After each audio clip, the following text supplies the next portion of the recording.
우리 고백할까요? 나는 행복한 사람입니다. 우리 옆에 앞뒤 좌우의 성도님들한테 당신도 행복한 사람입니다. 네, 정말 행복한 여러분 되시길 주님의 이름으로 축복합니다.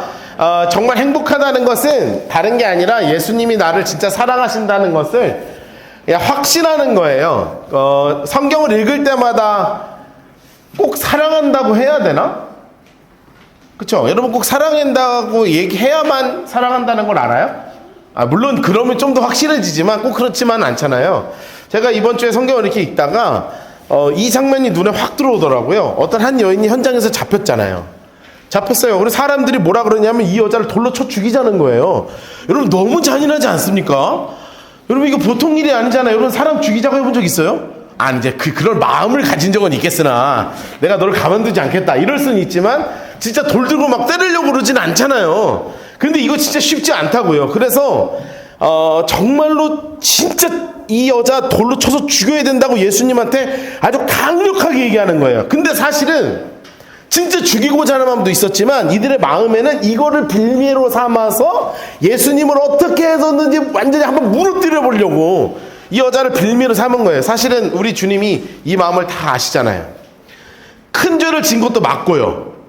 사회적으로 마땅히 지탄을 받을 만한 죄를 진 것도 맞고요, 이 여인이. 그러나 주님께서는 이 여인이 너 무슨 죄 졌으니까 너 지금부터 빨리 잘못하다고 얘기해. 뭐 이런 게 아니라 주님이 이 여인을 향해서 어떤 죄를 지었는지를 물어보시거나 하는 것이 아니라요. 그냥 주님은 이 여인을 향한 그리고 이 함께 하고 있는 많은 사람들을 향해서 안에서부터 가슴 아픈 사랑의 마음이 막 올라오는 거예요. 아마 그런 마음 가운데 이렇게 글씨를 쓰신 게 아닌가 싶거든요.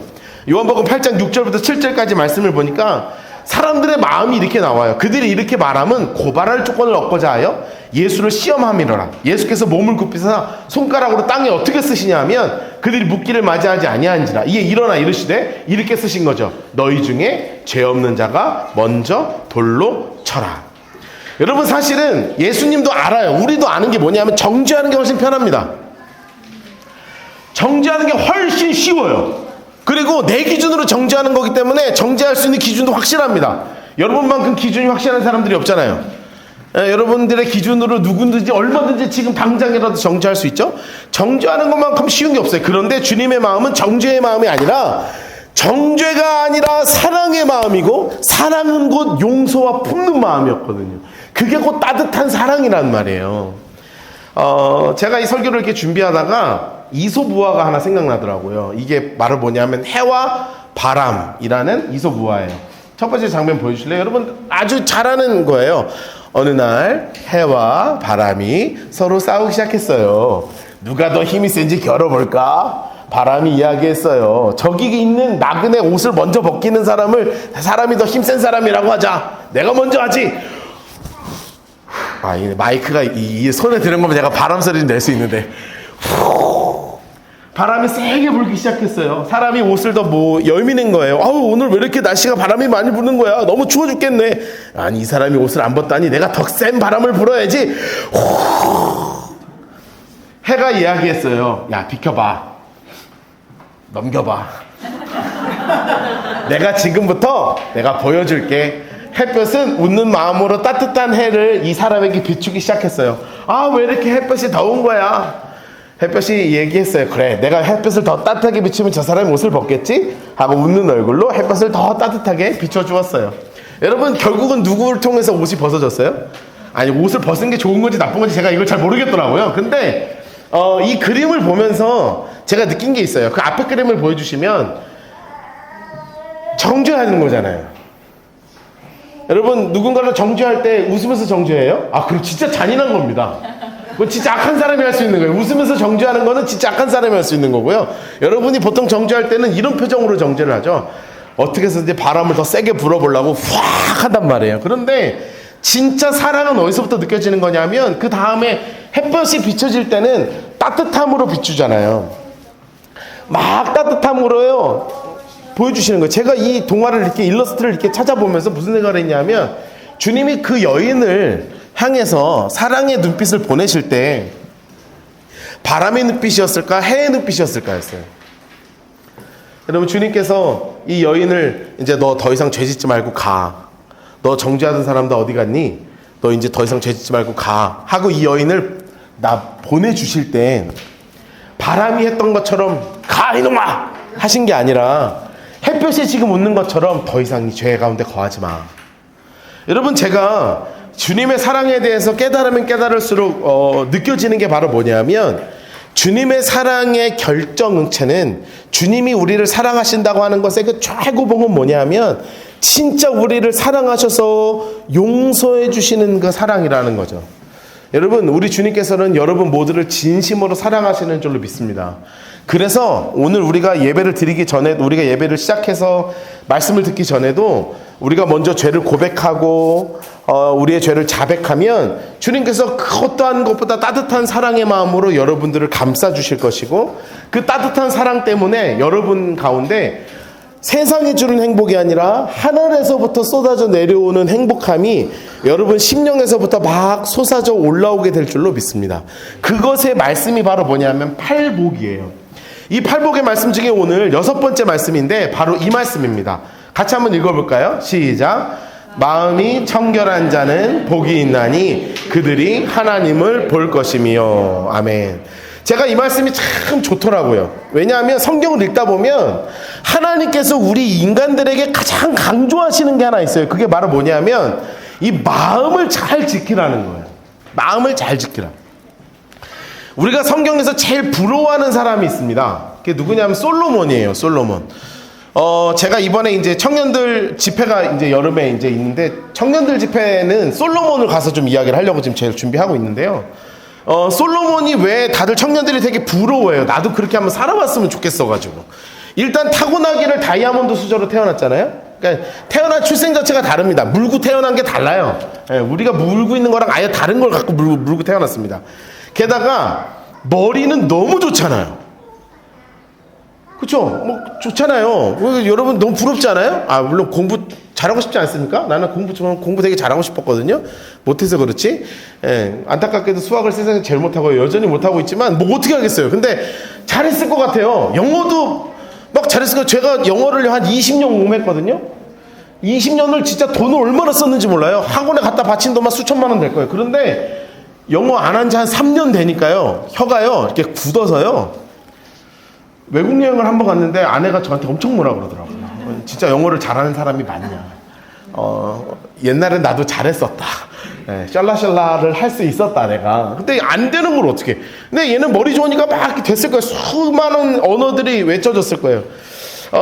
돈도 너무 많고요. 스펙도 너무 많고요. 게다가 진짜로 아내가요 1000명밖에 없었잖아요. 근데 생각해 보실까요?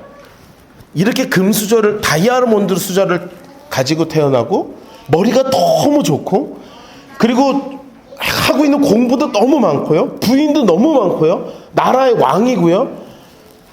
편했을까요? 안 편했을까요? 부인들이 괴롭혔으면 얼마나 괴롭혔을까요? 자기는 내 이름도 몰라 이러면서 맨날 지나가는 여자 하루에 1000명씩 지나갈 거 아니에요. 애가요, 얘가 몇 번째 애인지 알 방법이 없는 거 아니에요. 애가 내 자식처럼 생겼는데 내 자식인지 아닌지 알 법이 없는 거 아닙니까? 그러니까 이게 인생이요, 너무너무 힘든 인생이었을 거라고요. 제가 생각할 때는 이거 힘든 삶이에요. 좀 몰라야, 여러분 그거 아세요? 조금 몰라야 인생이 덜 피곤한 거예요. 저는요 그게 너무너무 부러워요. 왜냐하면 저는 약간 직관적인 사람이어가지고요, 이렇게 보면 보이기도 하고요, 막 조금 찾으면 막 이게 찾아낼 수 있거든요. 그러면 뭐가 힘드냐면 주변 사람들이 저한테 막 일을 갖고 와요. 그러면 또 성격이 거절을 못해서 막 갖고 오면 또 그걸 다 해내네? 그럼 너무 저기 막 농땡이를 치고 있는 게 막 보이는데 저는 막 코피가 터지는 게 눈에 보이는 거죠. 너무 힘들어요. 그러니까 차라리 조금 모르면 사람들도 인정을 해주고요. 그래, 너는 어차피 모르는 애니까 난 너한테 일 맡기지 않는다, 이렇게 되잖아요. 사실은 저는 그런 게 되게 부러웠습니다. 그래서 우리 큰애를 보면 저를 닮아서 되게 직관적인 일들이 많아요. 딱 보면 일을 해결할 줄 알고, 이렇게 하면 이렇게 막 알고, 딱 보면은 과거 일을 기억해내고.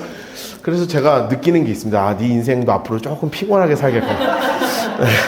알면 알수록 피곤한 게 인생이고요. 사람이 많을수록 힘든 게 인생이고요. 다 그래. 그래서 아마 솔로몬이 지혜의 말인 잠언을 쓰면서 진짜 하고 싶었던 말들이 있었던 것 같아요. 마음에 대해서. 그게 잠언 15장 13절 말씀, 대표적인 말씀인 거예요. 같이 한번 읽어볼까요? 시작. 마음의 즐거움은 얼굴을 빛나게 하여도 마음의 근심은 심령을 상하게 하느니라. 아멘, 아멘.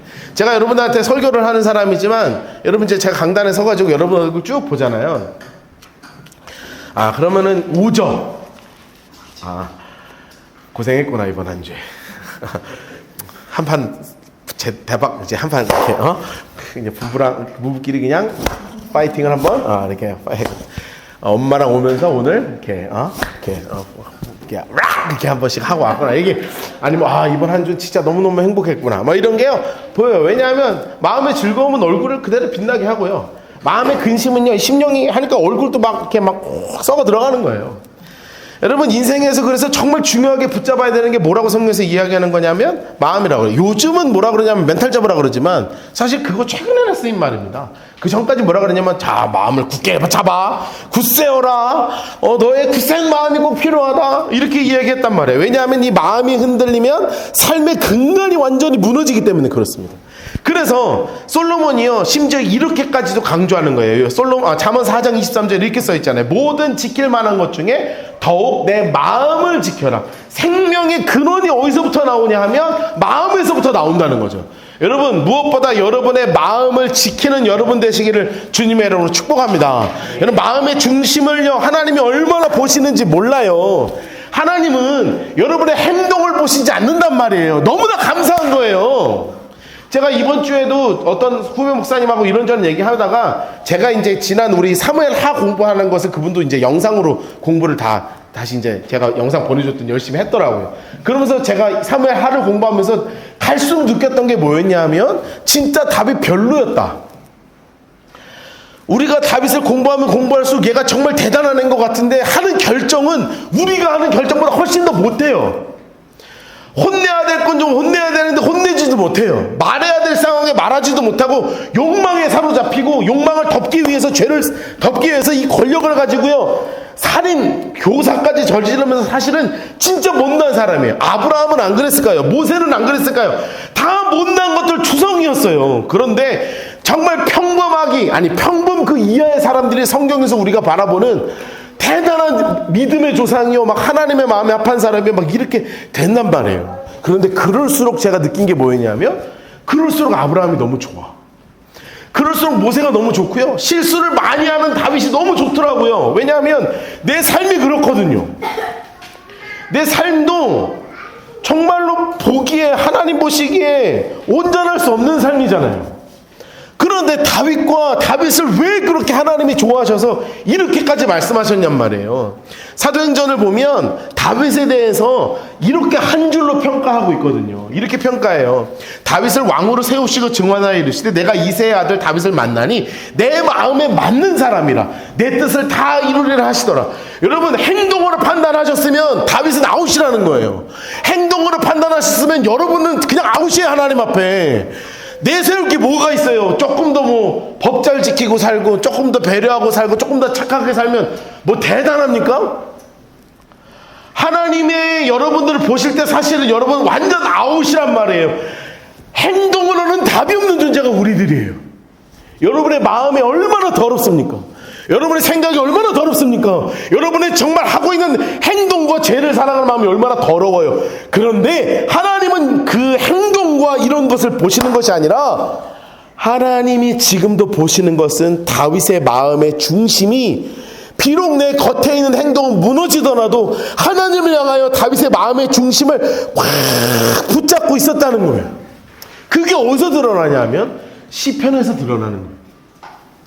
다윗의 일생을 보면 별로 공부할 게 없습니다. 사무엘 하를 공부하면 공부할수록 진짜 별로예요. 그런데 어디를 보면 마음이 좋냐면 시편을 보면 너무 좋은 거예요. 왜냐하면 다윗이 무너져요? 그러면 죄 때문에 넘어져요? 그날 막 울면서 하나님 앞에 다시 하면서 회개의 시를 막 쓰는 거예요. 막 외로워요. 동굴 속에서 혼자 외롭고 막 눈물을 펄펄 흘리고 아무도 의지할 데가 없어요.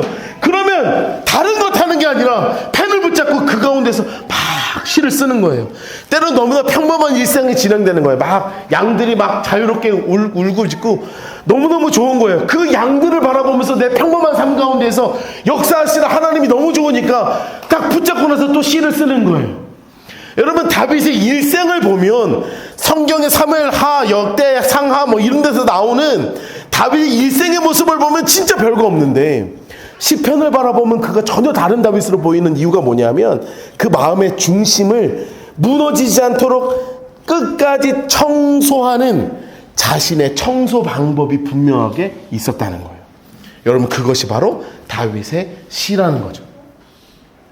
여러분, 저는 오늘 이렇게 마음이 청결한 자가 하나님 앞에 행복하다는 말씀을 나누고자 할 때 여러분들에게 물어보고 싶었던 게 그거였어요.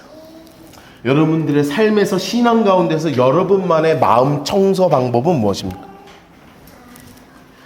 저는요, 진짜 짜증나면요, 안 읽혀도 이거를 피고 있어요. 진짜 화나고 짜증나고 그러면 이게 안 읽혀요. 읽힘 이상한 거죠. 아무리 목사라도 이게 읽힘 이상한 거지. 근데 죽어라고 그냥 눈으로 그냥 훑기라도 해요. 스트레스를 너무 받잖아요. 그러면 색연필을 들어서 막 박스를 치기 시작해요. 안 치기 아직도 너무 많아가지고 그냥 막 1절부터 5절까지 그냥 무슨 기준으로 치냐 그런 거 없어. 그냥 오늘 치고 싶은 대로 치는 거야 그냥. 그리고 색칠을 해요. 예수께서 할렐루야 산에 올라가서 주황색 앉으셨어. 노란색, 제자들 분홍색, 나왔어요. 초록색으로 막 치는 거예요. 심령 동그라미 해놓고 복이 있나니 막 이렇게 치는 거예요. 그러면 말씀 가운데서 제 마음이 막 청소가 되기 시작하는 거예요. 여러분들에게는 어떤 청소의 방법이 있습니까? 여러분만의 청소의 방법을 빨리 찾으셔야 돼요. 어떤 분들에게는 찬양이 있을 수 있죠. 막 찬양을 막 들으면 그것이 내 마음에 막 번잡함이 하나님 앞에 쫙 정화되는 분이 있어요. 어떤 분들은 찬양을 부르는 걸 좋아하는 분이 있죠. 막 부르는 거예요. 어떤 분들은 극동방송 듣는 분들 많더라고요. 우리 교인들 중에 극동방송 듣는 분들 많더라고요. 극동방송 설교를 내보내야 될까 봐요. 극동방송 막 듣는 거예요. 그러면 막 목사님들 설교를 들으면서 막 청소를 하는 거예요. 어떤 분들은 자신이 가지고 있는 달란트를 가지고 할 수도 있어요. 그림 잘 그리시는 분들은 그림을 그리면 되고, 음악 하시는 분들은 음악을 하면 되고, 글 쓰는 분들은 글을 쓰면 되고요. 세상적인 방법 의지하지 아니하고 하나님의 것으로, 하나님의 방법으로 정말 내 마음의 중심을 잘 잡고 마음을 청소하는 여러분 되시기를 주님의 이름으로 축복합니다. 여러분, 마음이 더럽혀지는 건 어떻게 할 수가 없어요. 여러분의 행동이 더럽혀지는 건 어떻게 할 수가 없어요. 왜냐하면 우리가 그런 죄악된 세상 가운데 살아가잖아요. 그러면 더럽혀지는 것을 놔두면 안 되는 거예요. 이걸 하나님의 방법으로 청소하시는 여러분 정말 믿음의 사람 되시기를 주님으로 축복합니다. 그럼 청소를 잘하면 다윗 같은 사람이 되는 거예요. 다윗같이 마음이 청결한 사람이 되면 하나님의 마음에 맞는 사람이 되는 거예요. 그래서 여러분들에게 잠언 25장 13절 말씀을 같이 한번 읽어보려고 그래요. 우리 같이 한번 읽어볼까요? 시작. 충성된 사자는 그를 보낸 이에게 마치 추수하는 날의 얼음 냉수 같아서 능히 그 주인의 마음을 시원하게 하느니라. 아멘 아멘. 여러분, 제가 이 말씀을 이렇게 읽으면서 그 당시 얼음 어떻게 구해요? 그쵸? 그 당시 얼음 어떻게 구해요? 지금 우리 여기 교회만 가도 냉동실에 얼음이 있거든요. 아이스 아메리카노 가서 만들어 먹으면 돼요. 근데 이 다윗과 솔로몬이 이거를 썼을 때 얼음을 도대체 어디서 구했을 거예요? 너무너무 시원한 물인 거죠. 뭔가 방법이 있었겠죠? 저는 그 당시 살지 않아서 잘 모르겠는데 어디 무슨 지하 깊은 곳이나 아니면 얼음이 특별하게 나는 뭐 서빙고가 그 동네에 있었겠지 뭐. 그러면 거기에 아니면 겨울에 무슨 하면 저장을 해놨거나 정말 귀한 거야. 이 추수하는 날에 얼음 한 조각은 정말 귀한 거예요. 막 땀을 뻘뻘 흘리는 거예요. 그런데 그때 시원하게 한 잔 쫙 들이킬 때 온몸에 뜨거움이 확 내려가는 그 시원함 같이 하나님이 여러분의 심령을 보실 때 내가 너 때문에 속이 시원하다. 여러분, 그런 하나님의 마음을 시원케 해드리는 진짜 믿음의 사람 되시기를 주님의 이름으로 축복합니다. 하나님이 여러분 보실 때 아이고 내가 너가 교회를 10년을 다니고 20년을 다니고 30년을 다니고 그냥 태어날 때부터 교회 생활 그렇게 해놓고서 아이고 내가 네만 보면 내가 속이 뒤집어진다. 이런 사랑 그냥 언제까지 이러고 살 거야. 하나님이 보시기에, 여러분 보시기에 정말 마음을 시원하게 해드리는, 진짜 하나님의 마음을 시원하게 해드리는 믿음의 사람들 되시기를 주님의 이름으로 축복합니다. 여러분, 이렇게 청소할 때요, 안간힘을 쓰고 방해하려는 존재가 있죠. 그게 바로 더러운 사단, 마귀예요. 얼마나 우리를 노리고 있는지 몰라요. 우리의 마음을 노리면서 공격하는 최고의 수단이 있어요. 그게 바로 뭐냐면 마음을 막 흐트러 버리는 거예요. 저희가 아이를 많이 키우는 집입니다. 네, 안타깝게도 참 아이가 많아요. 아이가 많아요. 아이가 많다는 것은 바로 뭐냐면 끊임없이 치워야 된다는 얘기입니다. 네. 제가 오늘도요, 예배 드리기 전에요, 네, 무슨 과자인지 하여튼 뭐 부스러지는 과자가 저기 밖에 하나 있습니다. 뭐 눈에 띄든 안 띄든 하여튼 모르고, 저기에 흘려져 있고, 여기에 흘려져 있고, 여기에 흘려져 있고, 여기에는 막 흘려져 있어요. 여러분, 이것이 여기에만 그렇겠습니까? 저희 집을 가면요, 여러분, 지금 여러분을 우리 집에 초대할 수 없습니다. 예, 누군가, 이게 사람이 사는 곳인지, 하여튼 거시기들이 사는 곳인지 알 수 없는 상태가 되어 있습니다. 흐트러뜨리는 거예요. 여러분, 흐트러뜨리는 거를 보는 순간 마음이 모여요, 흩어져요. 마음이 막 행복해요, 막 불행해요. 저는요, 집에 들어가면요, 가능하면 앞을 보려고 해요. 여기를 보면 이렇게 이게 막 올라와요. 그래서 어떻게 할 수가 없습니다. 아까도 제가 진공청소기를 하면서, 그래 주님, 마음이 청결한 자는 복이 있나니 천국이 저들의 것인데, 하나님 성전을 다시 한번 예배전에 청결하게 하시면 감사합니다 윙 하면서 제가요 정말 화딱지가 나면서 돌아다닌 거예요. 너무너무. 그런데 이렇게 안 하면 안 되는 거예요. 왜냐하면 더러운 사단이 하는 게 뭐냐면 흐트러 버리는 거예요. 여러분, 성경에서는 이걸 뭐라고 표현하냐면 야고보서 4장 7절과 8절 말씀이 이렇게 써 있어요. 그런즉 너희는 하나님께 복종해라. 마귀를 대적해. 그래야면 너희를 피하는데 하나님을 가까이 해. 그래야면 너희를 가까이 하시리라. 죄인들아, 손을 깨끗이 하라. 두 마음을 품은 자들아, 마음을 성결하게 하라. 여러분, 여기서 제일 제가 노란색을 안 칠했는데 굉장히 중요한 포인트가 바로 뭐냐면 두 마음이에요. 두 마음. 여러분, 사단이 우리에게 주는 마음이 뭐냐면, 이 흐트러뜨리는 걸 뭐라고 표현하는 거냐면 두 마음이라는 거예요.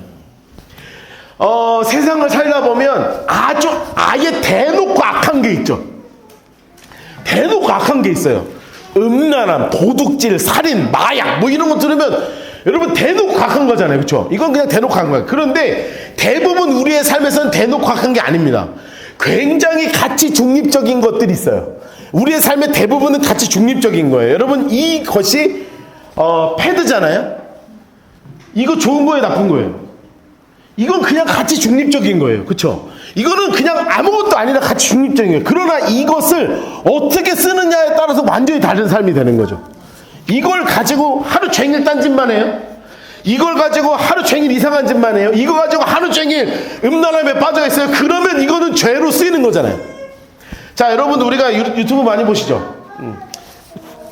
많이 보잖아요. 그럼 가끔 댓글 같은 거 막 올라올 때 쓰는 사람도 있어요. 이 댓글이 좋은 거예요, 나쁜 거예요? 가치 중립적인 거라고 해요. 이것도 우리 바이블 패스에 꾸준히 댓글 다시는 몇 분 계시는데 진심으로 축복하고요. 예, 대부분 안 다시는 분들은 더 축복하고요. 뭐 자기 이름 딱 떠가고 깜짝 놀라시는 분들도 있고요. 그래요. 뭐 어때? 그런데요, 댓글 자체 행위가 좋고 나쁜 게 없어요. 그런데 이것이 사탄이 이 안에서 들어오면 이것에서 악한 것이 나오고요, 하나님 것이 나오면 살리는 글이 나오는 거예요. 대표적으로 돈도 마찬가지죠. 우리에게는 하나님께서 일정적으로 수입을 허락하시죠. 굉장히 돈은 가치 중립적인 거예요. 그런데 사탄은 이 돈이라는 것을 가지고 두 마음을 품게 하는 거예요. 하나님의 것으로 사용할 것이냐, 아니면 세상적으로 사용할 것이냐. 나에게 주어지는 이 헌금인데, 나에게 주어지는 수입이 있는데 이걸 가지고 사람을 살리는 데 쓸 것이냐, 아니면 죄악된 것으로 쓸 것이냐. 이것은 정말 마음속에서 끊임없이 싸우는 바라고요. 두 마음이 존재하는 거예요.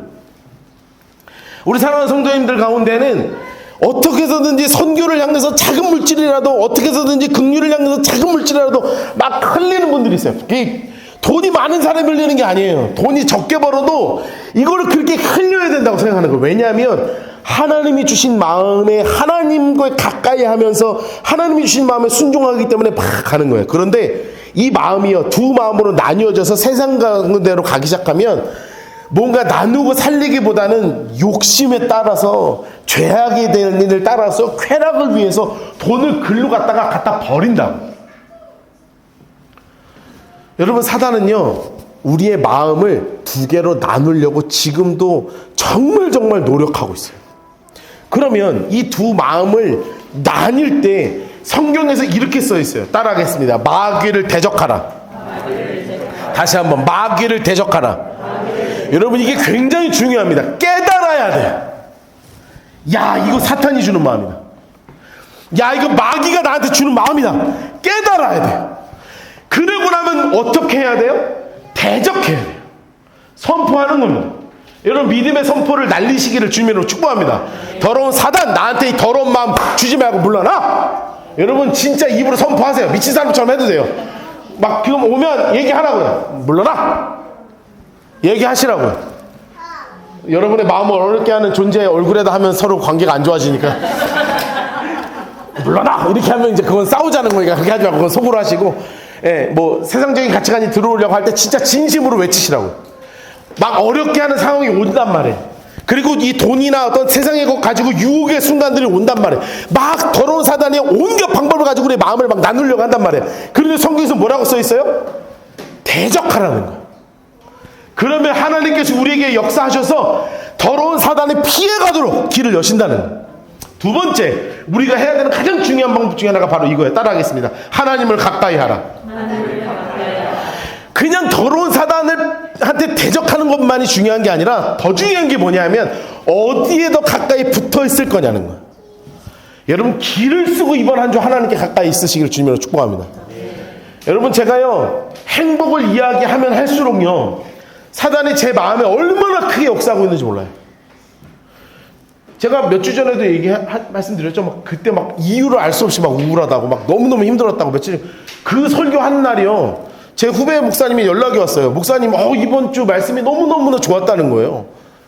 야, 너는 내가 너무 힘들었다는데 설교가 좋다는 게 넌 말이 되냐?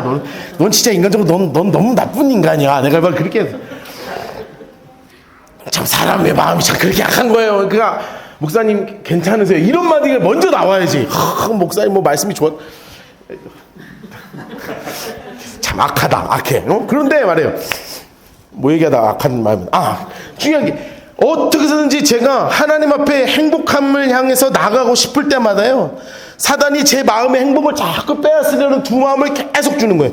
여러분, 사단이요, 이번 한 주도 그렇고 지난주도 그렇고요, 그 전주도 그렇고요, 여러분, 제가 다 말씀을 못 드리지만 진짜 어려움이 매주 찾아와요. 지금 저는. 여러분들이 나만 보면 요즘 왜 이렇게 힘드냐 그래. 뭐 힘들어 보인다 그러고 그럴 수밖에 없어요. 제가 말씀을 다 못 드려서 그렇지 진짜 힘든 일들이 많아요. 왜냐하면 마음의 근심이 찾아올 때 얼굴이 썩는 거라 그런 거예요. 이 목회를 하다 보니까 쉽지 않아요. 너무너무 어려워요. 마음이 막 2개로, 3개로, 10개로, 100개로 빵빵 나뉘려고 그래요. 그런데 제가 말씀을 준비하면서 계속 마음을 잡는 거예요. 이번 한 주 더 하나님 가까이 하자. 내가 길을 쓰고 이번 한 주 하나님 마음을 더 가까이 하자. 어떻게든지 마음을 성결하게 치우자. 말씀 더 가까이 하면서 치우자 좀. 내 사단이 나의 마음 흔들려 할 때 더 깨끗하게 치우자. 그냥 더럽히게 놔두지 말고 또 더럽힐 거 알아도 치우자. 더럽힐 거 알아도 치우자. 여러분, 그렇지 아니하면 우리 안에 마음의 청결한 행복이 찾아올 수가 없기 때문에 그렇습니다.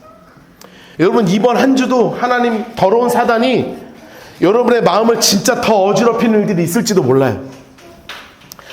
길을 쓰고 치우십시오. 더럽히게 놔두지 마십시오. 대적하십시오. 하나님께 가까이 나아가십시오. 하나님 향하여 더 한 걸음 더 나아가십시오. 그래야만 여러분 살 수 있습니다. 그러면 하나님께서 우리에게 허락하시는 말씀이 바로 이거죠. 마음이 청결한 자는 복이 있나니 그들이 하나님을 볼 것이며. 여러분, 마음이 청결할 때만 누릴 수 있는 행복이 있습니다. 그게 바로 뭐냐면 하나님을 본다는 거예요. 진짜 보는 걸 얘기하는 건 아닌 것 같아요. 안 보시기를 진심으로 축복합니다. 눈을 딱 떴는데 뭐 하나님이 어떤 형태로 나타나시면 진짜 상담을 저한테 시게 받거나 아니면 빨리 병원을 가거나 해야 되거든요, 이건. 왜냐하면 지금은 하나님께서 계시의 시대가 아니라 말씀의 시대이기 때문에 말씀을 통해서 역사하시는 하나님이지 진짜 형상을 가지고 우리에게 막 보이고 들리고 막 이런 하나님은 아니시라고요. 제 믿음은 그래요. 혹시 여러분 가운데 직접 하나님을 보신 분들이 있을 수 있는데 네, 그건 좀 진지하게 한번 생각해 보도록 하고요. 제가 개척을 하면서 이제 2년 3개월 4개월 다 돼가요. 한 걸음 한 걸음 여기 오고 있는데 이것까지도 다 기적이었거든요. 근데 개척을 하면서도 끊임없이 마음이 더럽혀지는 때가 너무 많더라고요. 특히 이 교회의 주인이 누구냐, 이 교회를 일궈 나가는 게 누구냐, 이거에 대한 마음 어지럽힘이 너무 많아요. 잘못하면요,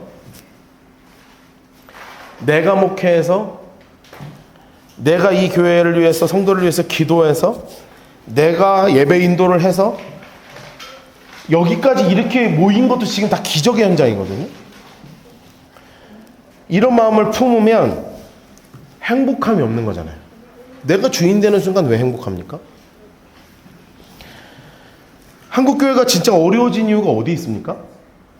하나님이 주인 되셔야 하는 그 자리에 사람이 주인 된 일 때문에 한국교회가 어려워진 거 아닙니까? 제가 여러분들을 볼 때 무슨 생각하냐면 진짜 처음 신앙생활 하신 분들 계시지만, 그리고 이사 와서 우리 교회 오신 분들도 계시고, 그런데 어떤 분들은 진짜 포항에서 아주 좋은 교회들 다니다가 우리 교회 오신 분들 계시고요.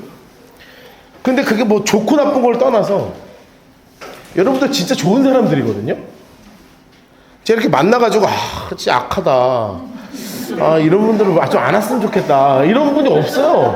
그냥 보면 감사한 일이에요. 아직까지 정말 감사한 일이에요. 그런데 여러분 같은 분들이 우리 교회에 올 정도로 교회로 옮겨야 되는 상황이 왔다는 게 얼마나 힘든 일이 있었다는 겁니까? 근데 왜 힘들었습니까? 근본적으로 따져가면 교회의 주인이 누구냐에 대한 근본적 가치의 흔들림이거든요.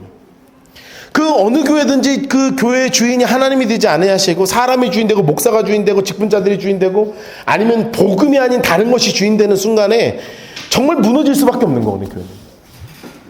여러분, 제가요 다시 한번 하나님 앞에 감사한 게 바로 뭐냐면, 제 마음이 청결해질수록 이 교회를 통해서 하나님이 이루고 계시는 일들이 눈에 보인다는 거예요. 여러분의 마음이 청결해지면 청결해질수록 여러분의 삶에서 하나님이 하고 계시는 것이 눈에 보이기 시작할 거예요. 하나님이 하신 거구나. 주님께서 일하신 거구나. 내가 한 게 아니구나. 하나님이 하신 거구나. 구체적으로 지금도 내 삶에서 역사하고 계시는구나. 여러분, 이것을 정말 알고 느끼고 누리게 되는 여러분 되시기를 주님으로 축복합니다. 하나님은 지금도 여러분과 함께하고 계세요. 그런데 눈이 청결해져야, 마음이 청결해져야 하나님이 하고 계시는 일이 보이기 시작할 것입니다. 여러분, 보인다면 여러분의 마음이 청결한 상태가 유지가 되고 있다는 거죠. 여러분, 이 귀한 은혜를 정말 진심으로 누리게 되기를 주님의 이름으로 축복합니다.